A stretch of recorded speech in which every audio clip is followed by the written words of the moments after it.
നിൽക്ക് ഞാനൊരു കിടിലൻ ഐറ്റം പറഞ്ഞുതരാം കേട്ടോ. ഇതാ നമ്മളുടെ ഉരുളക്കിഴങ്ങ് വെച്ചിട്ടാണ് കുട്ടികൾ പോലും ഇഷ്ടപ്പെട്ട് കഴിക്കുന്നതാണ് കേട്ടോ. ആദ്യം നമുക്കിത് പീൽ ചെയ്തെടുക്കാം. എൻ്റെ പീലർ അത്ര അടിപൊളിയല്ല, അതുകൊണ്ട് ഞാൻ കത്തി വെച്ചിട്ടാണ് ബാക്കി നന്നായിട്ട് ക്ലീൻ ചെയ്തെടുത്തു കേട്ടോ. ഇനി നമുക്കിത് അരിഞ്ഞെടുക്കാം. ഈ ഒരു റെസിപ്പി എൻ്റെ ഫ്രണ്ടിൻ്റെ അടുത്തു നിന്നാണ് കേട്ടോ ഞാൻ പഠിച്ചത്. പിന്നെ ഇതെൻ്റെ വീട്ടിലെ സ്ഥിരം റെസിപ്പിയായിട്ട് മാറി.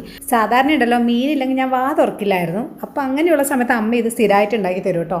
അടിപൊളി ടേസ്റ്റാണ് കേട്ടോ. അപ്പോൾ ഇത് ഈ ഒരു വലുപ്പത്തിൽ ഈ ഒരു തിക്നെസ്സിൽ ഞാൻ കട്ട് ചെയ്തെടുത്തിട്ടുണ്ട്. എല്ലാം കട്ട് ചെയ്ത് ഇനി ഒന്ന് കഴുകിയെടുക്കുന്നുണ്ട്. അതിനുശേഷം ഇതിൽ ഉപ്പ്, മഞ്ഞൾപ്പൊടി, മുളക് പൊടി ഇത്ര മാത്രമേ വേണ്ടൂ. അത് ചെയ്യുന്നതിന് മുമ്പ് എൻ്റെ മോനെ എഴുന്നേറ്റ് വന്നിട്ടുണ്ട്. പിന്നെ അവനെ എടുത്തിട്ടാണ് പരിപാടി. ഈ ചെക്ക സമ്മതിക്കുന്നില്ല കേട്ടോ. വോയിസ് കൊടുക്കുമ്പോൾ എൻ്റെ അടുത്ത് വന്നിരുന്നിട്ട് വല്ലാതെ ഒച്ചപ്പാടാക്കുന്നുണ്ട്.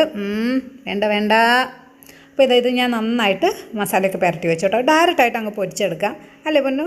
അതായത് ഞാൻ വെളിച്ചെണ്ണയിലാണ് കേട്ടോ പൊരിച്ചെടുക്കുന്നത്. ലോ ഫ്ലെയിമിലിട്ടിട്ട് വേണം കേട്ടോ വേവിക്കാനായിട്ട്. എന്നാലാണ് ഉരുളക്കിഴങ്ങ് നന്നായിട്ട് വെന്ത് കിട്ടുക. അതിനിടയിൽ ഇതാ ടേസ്റ്റ് നോക്കാൻ ഓരോരുത്തരുടെ പരിപാടിയാണ്. ഇതാ ഇത്രേ വേണ്ടൂ സംഭവം.